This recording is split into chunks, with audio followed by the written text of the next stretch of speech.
Ismullahi al-Zahir, na si Allah subhanahu wa ta'ala ang kataas-taasan at wala nang tataas pa kaya sa Kanya. Sinabi ng Allah, Huwal awwalu wal akhiru wal zahiru wal batin wa huwa bikulli shay'in alim. Sa malapit itong kahulugan, siya ang al-awwal, ang una na walang anumang nauna kaysa sa Kanya. At ang al-akhir, ang huli na walang katapusan. Siya ang al-zahir, ang kataas-taasan na wala nang tataas pa kaysa sa Kanya. At siya ang al-batin, ang pinakamalapit na wala nang mas malawit pa kaysa sa Kanya.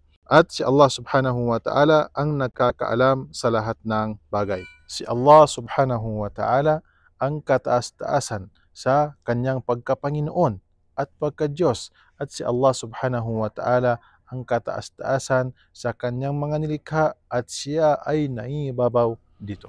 At narito ang mga iilan sa bunga ng ating pananampalataya sa pangalan ng Allah na ang Al-Zahir. Una sa lahat, ang lahat ng nananampalataya sa pangalan ng Allah na ang Al-Zahir, siya ay nagpapakumbaba sa mga ipinag-utos ng Allah subhanahu wa ta'ala sa kanya. At siya rin ay nagpapakumbaba sa kanyang mga alipin o sinumang nilikha.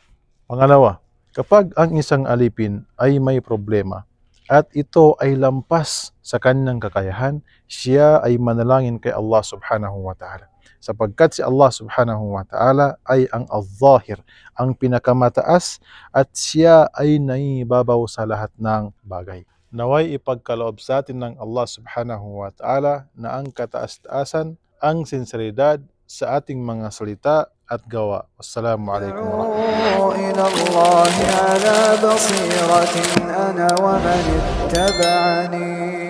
wabarakatuh.